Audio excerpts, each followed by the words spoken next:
한국의 연대 고대라고 하는 라이벌이 있다고 하면 남가주에는 UCLA, USC가 있고 또한 동부에는 뉴욕과 보스턴, 이 도시가 아주 엄청난 라이벌 의식을 가지고 농구, 야구, 풋볼 등등 온갖 스포츠에서 늘 서로 으르렁으르렁대는 모습을 우리가 보게 되는데, 한 번은 이 두 도시의 라이벌 의식이 얼마나 강한지 잘 보여주는 한 사건이 발생했습니다.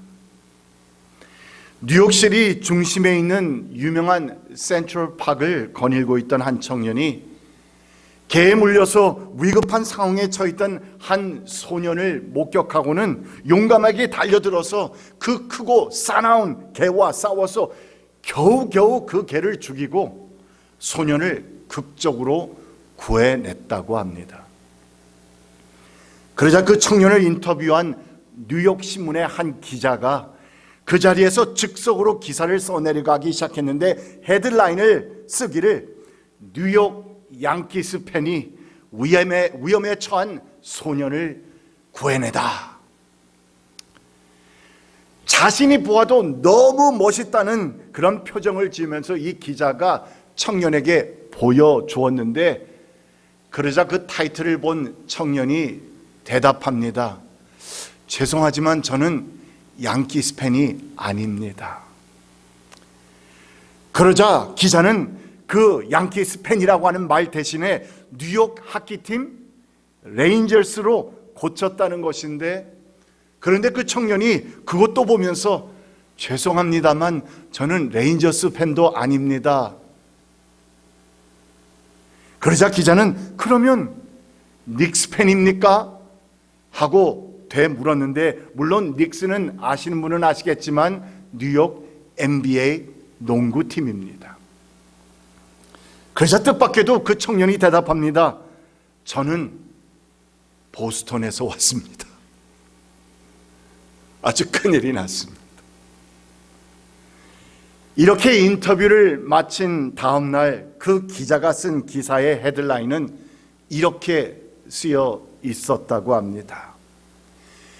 보스턴에서 온 야만인이 우리 뉴욕의 개를 죽이다.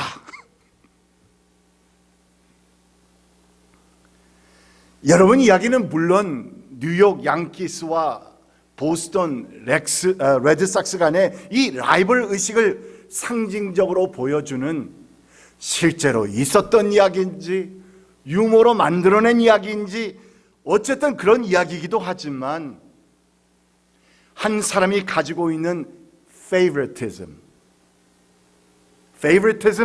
즉 편견과 편파와 편애라고 하는 잘못된 그 생각과 마음이 얼마나 비틀어지고 또한 뒤틀려진 결과를 낳을 수 있는지를 우리에게 잘 보여주는 이야기도 한 것입니다. 그러나 사실 이 같은 편견과 편파의 또한 편의 이야기는 오늘날 우리가 살아가는 삶 가운데서도 아주 비일비재하게 일어나고 있는 현실이다라고 말할 수 있을 텐데, 예컨대 내가 싫어하는 어떤 사람이 어떤 잘못이나 실수를 저지르게 되면, 그러면 사람이 어떻게 그럴 수 있느냐고 우리는 아주 야단법석을 떨지만, 그 똑같은 실수를 만일 내가 사랑하고 이뻐하는 한 사람이 그랬을 때는 아니 사람이 뭐 그럴 수도 있지 하면서 관대해지고 쉽게 용서를 베푸는 우리 자신들을 발견한다는 것입니다. 그러나 여러분, 문제는 무엇이냐? 모든 면에서 부족하고 모자라는 우리 인간이야 그럴 수 있다 손치더라도, 적어도 전지전능하신 하나님, 완벽하신 하나님, 그 하나님은 무엇인가 우리와는 다르셔야 하지 않겠느냐고 사람들은 당연히 그렇게 생각한다는 것인데, 그런 의미에서 볼 때의 오늘 말씀은 오늘 우리 모두에게 참으로 이해하기 어렵고 받아들이기 어려운 난의 구절로 다가오는 것입니다.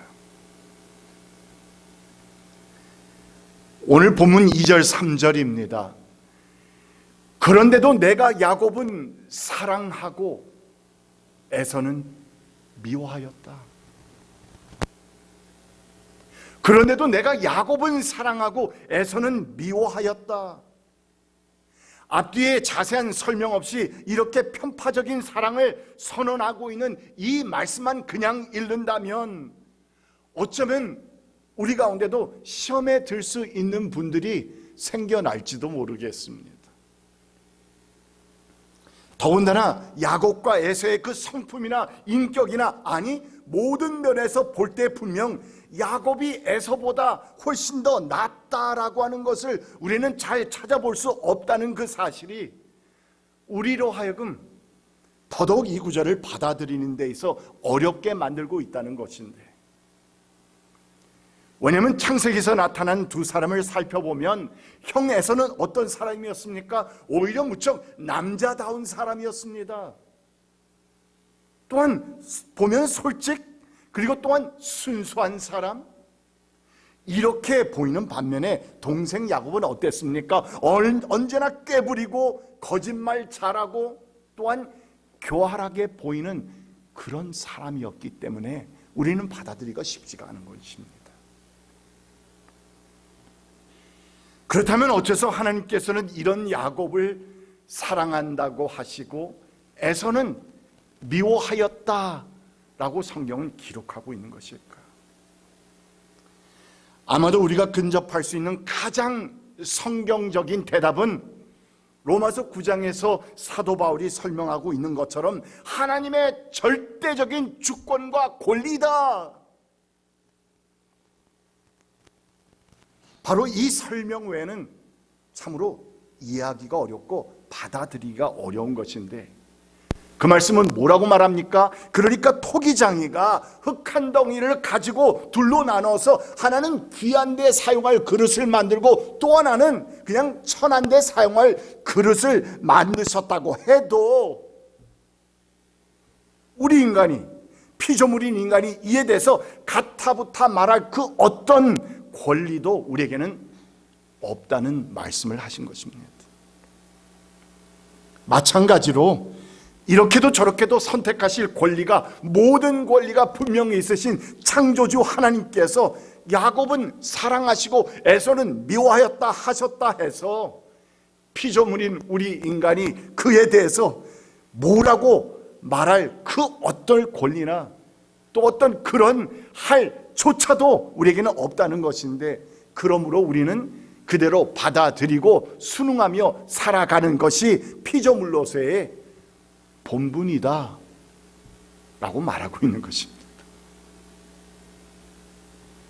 물론 이 말씀이 조금 불편하게 들리는 분들도 계시겠지만, 그러나 좀 더 깊이 생각해 보시면 결국 창조주 하나님과 피조물인 우리 인간의 관계는 누가 갑이다? 하나님께서 절대 갑일 수밖에 없고, 그렇다면 우리는 그 절대자의 말씀에 따라서 순응하며 사는 것이 우리의 피할 수 없는 운명일 수도 있다는 것입니다.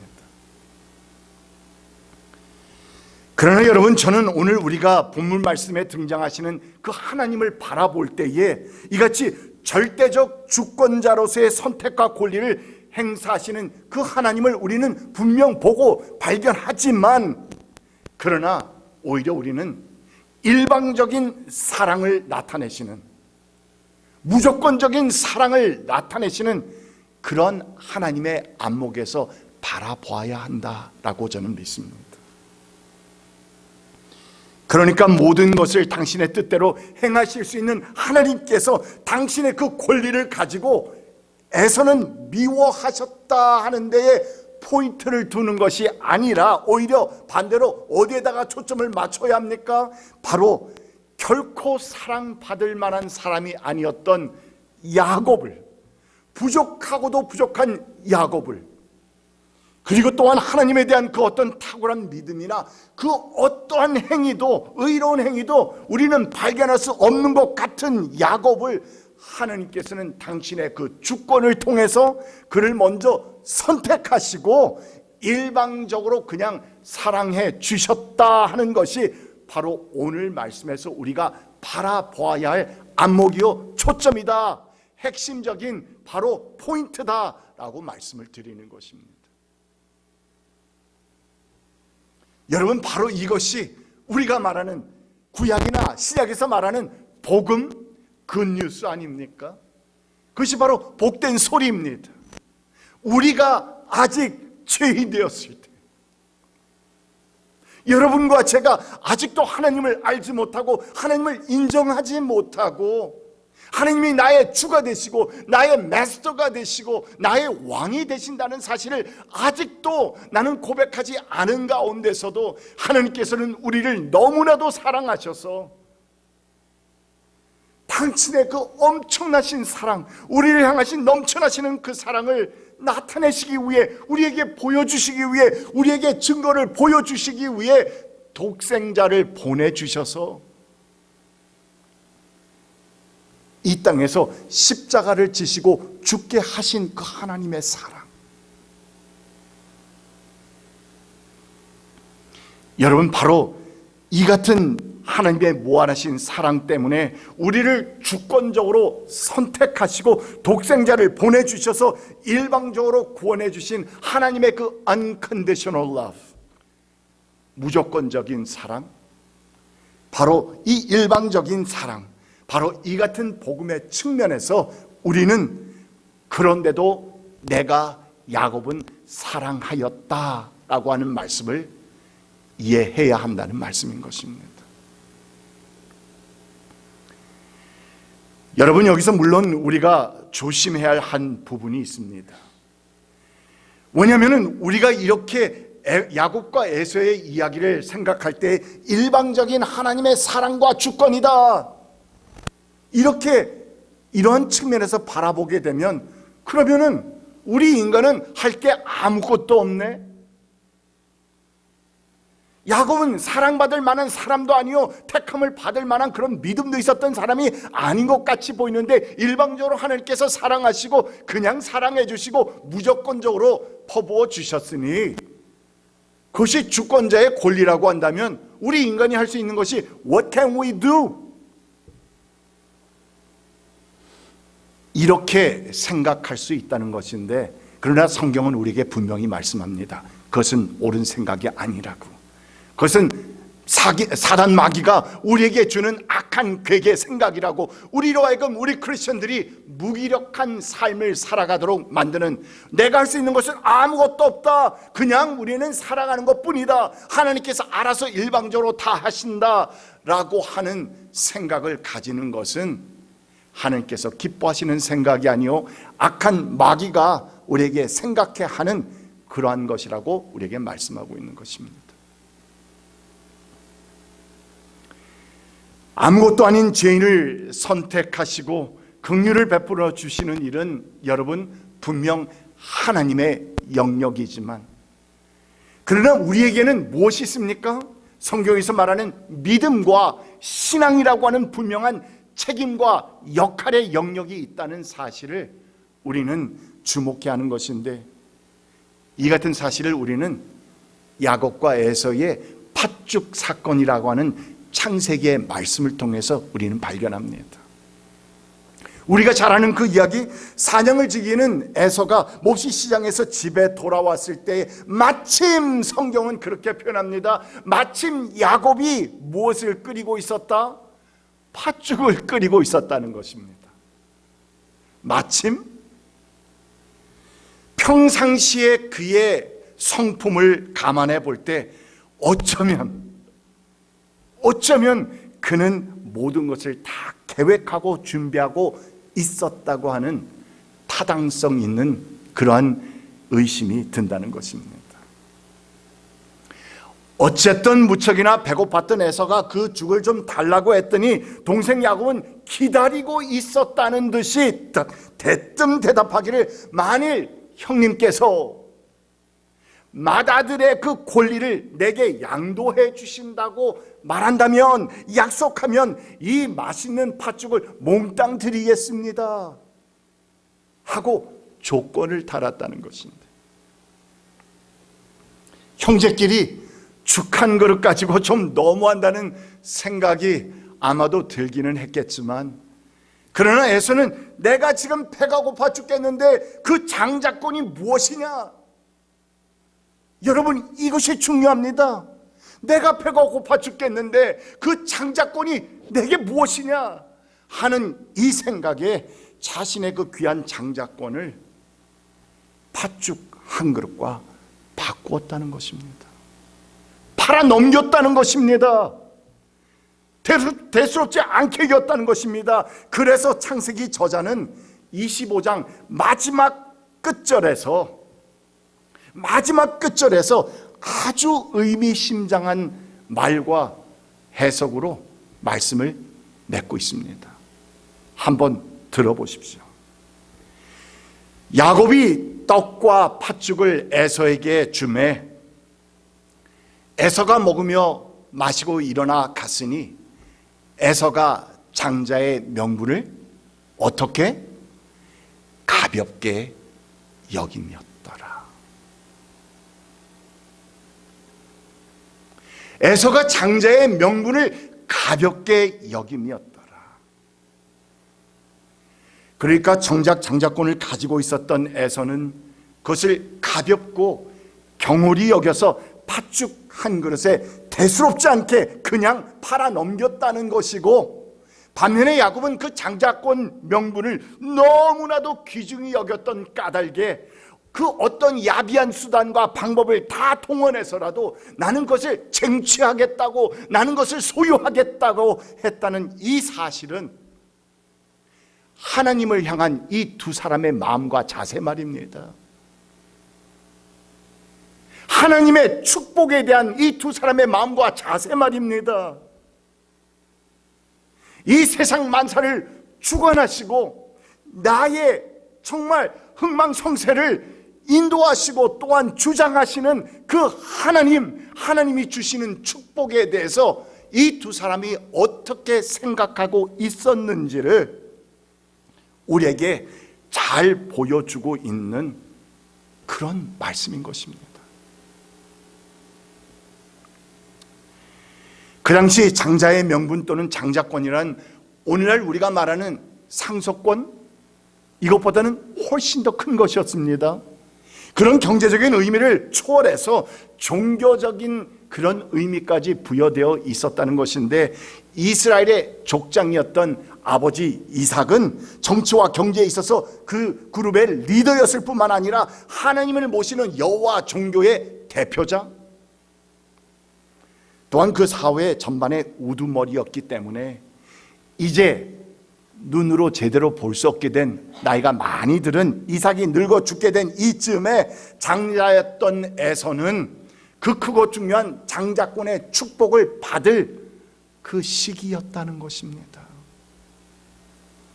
너무나도 중요한 시기였다는 것입니다. 이것이 하나님께서 아브라함을 먼저 택하시고 그 후손들을 통해서 내가 너희들을 축복의 근원이 되게 했다고 하시는 이 말씀, 너무나도 중요한 의미를 담고 있는 이 하나님의 장자권, 하나님의 축복권, 이같이 큰 의미를 담고 있었는데 고작 배고팠다는 이유로 그 장자권을 팥죽 한 그릇에 팔아 넘겼으니, 그러니까 성경은 뭐라고 적고 있습니까? 이 말씀을 적으면서 그 뒷부분의 말씀을 반드시 넣어야 한다는 것을 생각하면서 에서가 장자의 명분을 가볍게 여김이었더라. 그냥 팥죽 한 그릇 먹은 것이 아니라는 말입니다. 그냥 내가 배고파서 행한 어떤 일이 아니라는 것입니다. 이것은 에서가 평상시 가지고 있었던 하나님을 향한, 하나님의 축복을 향한 자신의 마음과 자세를 보여주는 것이라는 말입니다.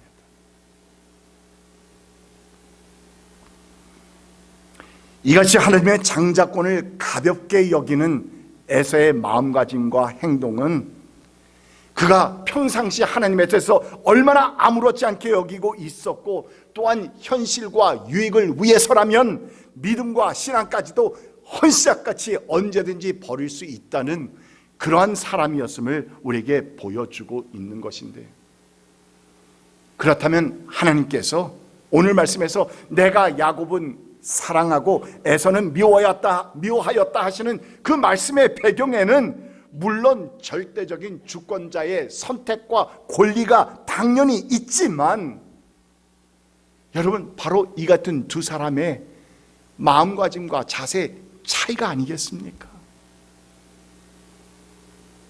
하나님을 향한, 하나님의 축복을 향한, 하나님의 말씀을 향한 이 두 사람의 마음과 자세 말입니다.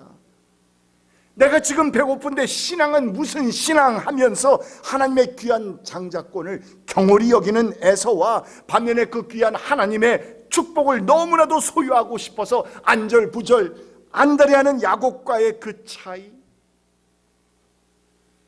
그 하나님을 향한 우리의 신앙의 마음과 자세 말입니다.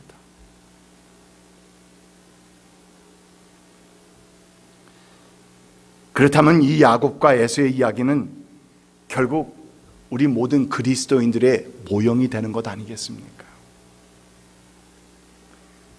한 기독교 수필가는 내가 야곱은 사랑하고 에서는 미워하였다 하시는 그 하나님의 말씀을 야곱과 에서라고 하는 고유 명사를 대신해서 이렇게 바꿔서 표현해 보고 있습니다. 다소 교활하고 거짓된 행동도 하였지만 높은 이상을 품고 신앙적인 이념을 확실히 가지고 사는 인간을 나는 사랑한다. 반면에 현실적인 만족을 위해서는 신념까지 내던지고 욕심을 채우기 위해서는 신앙까지 밀어내는 이 현실주의의 노예 같은 인간을 나는 미워한다. 하나님께서 말씀하신 나는 야곱을 사랑하였고 에서는 미워하였다는 이 말씀을 이 수필가는 이렇게 풀어본 것입니다.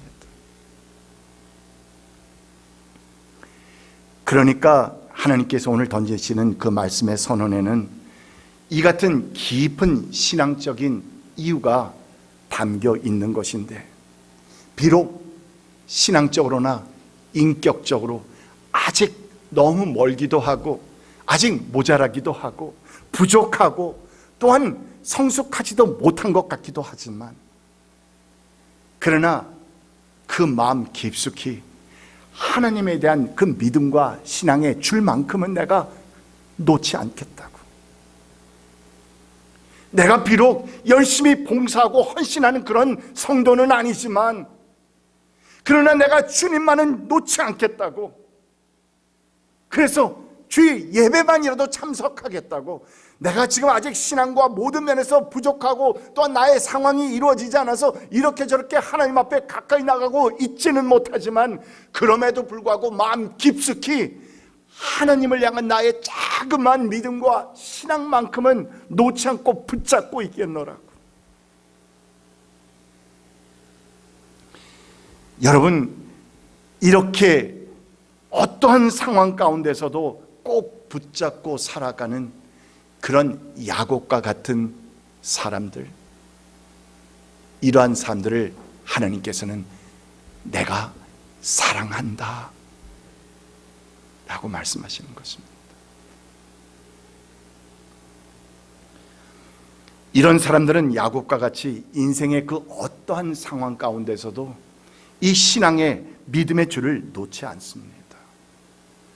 형 에서가 그 복수하겠다는 그 두려운 마음을 가지고 할 수 없이 도망치던 가운데 광야에서 하룻밤을 자면서 꾼 그 꿈 속에서 하늘이 열리고, 그리고 사닥다리 위로 하나님의 하늘의 천사가 오르락 내리락 하는 그 황홀한 광경을 목격하면서 하나님을 만나는 영적 체험도 있었습니다. 그곳에서 이곳이 하나님의 집이었구나, 내가 미처 그것을 깨닫지 못하고 있었구나, 벳엘. 엘은 하나님이요, 벳은 바로 집입니다. 그래서 하나님의 집이구나 하면서 그곳 이름을 베델이라 명명했던 그 사건 말입니다. 이런 영적 체험도 있었지만, 그러나 그 이후에 삼촌 라반의 집에서 살면서 교활한 방법으로 재산을 모으는 야곱을 보면 신앙적으로나 또는 인격적인 면에서나 아직도 갈 길이 너무나도 먼 것 같은 그런 사람으로 보였던 야곱. 그러나 여러분, 그럼에도 불구하고 그의 신앙의 줄은 놓지 않고 있다는 사실을 우리는 보아야 합니다. 그는 하나님을 향한 자신의 그 믿음의 줄, 신앙의 줄을 놓지 않고 꼭 붙잡고 있었다는 것입니다. 드디어 고향으로 돌아오던 야곱이 자신을 원수로 생각하고 있을 그 형 에서가 나를 죽일지도 모른다는 큰 두려움을 가지고 자신의 가족들과 다른 모든 식솔들을 다 먼저 보내고 난 후에 혼자 남은 그 야복강 나루터에서 밤새 고민하면서 천사와 씨름했다. 말씀을 보면 천사와 씨름을 했는지 하나님과 씨름을 했는지, 알고 보니 뒷부분을 보니까 하나님과 씨름하는 가운데서 하나님과 영적 싸움을 전개하는 그런 야곱을 우리는 발견합니다. Maybe it is time now. 이제 어쩌면 야곱의 때가 온 것입니다.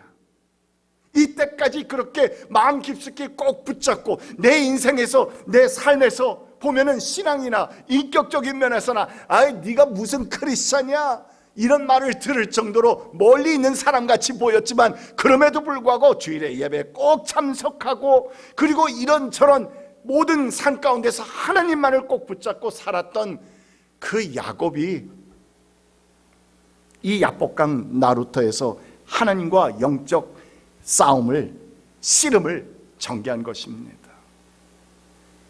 그런데 하도 달려들기에 하나님께서 그의 환도뼈를 뚝 쳐서 부러뜨리셨는데, 그런데 그럼에도 절대로 놓지 않는 그 야곱을 향해서 감탄해 하시면서 그에게 질문을 하십니다. 너의 이름이 도대체 무엇이냐? 도대체는 제가 넣은 겁니다. 너의 이름이 무엇이냐? 야곱입니다. 여러분, 야곱이라는 이름은 히브리 말로 발꿈치를 잡는다라고 하는 뜻을 가지고 있죠. 무슨 말입니까?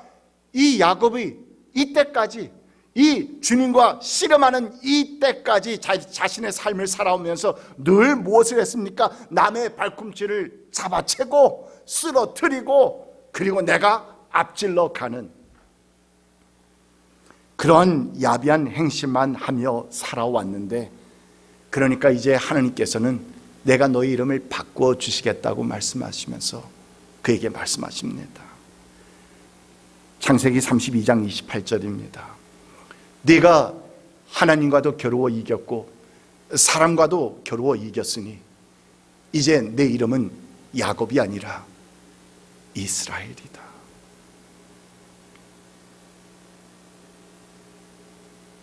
Before and after, 전과 후가 나뉘는 바로 너무나도 중요한 포인트인 것입니다. 비록 한평생 너무나도 부족하고 모자라고 흠이 많았던 사람이었지만, 그럼에도 불구하고 인생의 그 어떤 상황 가운데서도 하나님을 향한 신앙의 줄을 놓지 않았던 야곱, 하나님의 때가 이르니 아버지의 집으로 돌아가기 위해서 죽음을 무릅쓰고 야복강을 건너려 했던 야곱, 그리고 드디어 하나님을 만났을 때 자신의 잘못된 과거를 뉘우치고 하나님과 겨루어서 끝내 용서를 받아내고 회복을 받아내고 축복을 받아내는 야곱, 바로 이 같은 야곱을 보신 하나님께서는 내가 야곱은 사랑하였고 에서는 미워하였다 하는 선언의 말씀을 하신 것입니다. 또 다른 설교가 되겠지만 이어지는 말씀을 통해서 우리가 발견하는 에서에 대한 하나님의 마음이 어떠했는지를 우리는 계속 보게 되는데, 그의 삶은 야곱의 삶과는 먼 삶이었다는 것입니다. 하나님을 향해서 경홀히 여기고 가볍게 여기는 그의 삶이 계속 지속되었다는 것입니다. 여러분, 나는 누구의 신앙입니까? 야곱입니까? 아니면 에서입니까?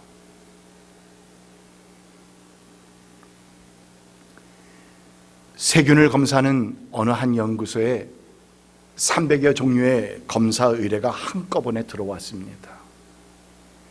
그러자 교수가 조수에게 일이 너무 벅차겠다고 걱정을 했더니 조수는 오히려 밝은 얼굴로 대답합니다. 교수님, 하나씩 하면 괜찮습니다. 여러분, 이 짧은 대화 속에서 저는 귀한 교훈을 받습니다. 비록 아직도 나는 야곱과 같이 모든 면에서 볼 때, 신앙적인 면에서 보나 또는 인격적인 면에서 볼 때나 아직도 멀리 있는 사람처럼 보일 수도 있지만, 바로 내가 그런 사람일 수도 있지만, 그러나 하나님을 향한 나의 자그마한 믿음과 신앙의 줄만큼은 결코 놓지 않겠다고 꼭 붙잡고 신실하게 한 걸음 한 걸음씩 나아가다 보면, 우리의 과정을 중심을 보시는 하나님께서 내가 야곱을 사랑하였다 하신 것과 같이 우리 또한 야곱에서 이스라엘로 바뀌는 날이 반드시 올 것이라 저는 믿어 의심치 않는 것입니다. 중요한 것은 무엇입니까? 하나님께서 보실 때에 우리의 마음 깊숙이 아직 모든 면에서 부족하지만 그래도 하나님만큼은 내가 붙잡겠다고 하는 자그마한 믿음, 신앙의 마음과 자세 말입니다. 여러분, 이 신앙의 줄을 꼭 붙잡고 우리에게 주어진 그 삶을 살아갈 때에 주님께서 우리에게 주시는, 이스라엘로 변하게 해주시는 그날을 바라보고 완전하고 온전한 이스라엘이 되는 그날까지 한 걸음 한 걸음 성실하게 걸어가시는 한 분 한 분 되시기를 축복합니다. 기도합시다. 참으로 귀하신 우리 주 하나님, 감사드립니다. 오늘 우리는 야곱과 에서라고 하는 구약의 두 인물에 대해서 말씀을 보면서, 오 주님, 과연 우리는 어떠한 믿음과 신앙의 사람이 되어 가야 하는지 묵상했습니다. 주님, 우리를 돌아보시고 불쌍히 여기시고 우리의 마음속에 긍휼을 베풀어 주셔서 우리 또한 야곱과 같은 간절한 하나님을 향한 마음과 자세를 가지고 살아가는 사람이 될 수 있도록 늘 인도하여 주시옵소서. 감사드리며 예수 그리스도의 이름으로 간절히 기도드립니다. 아멘.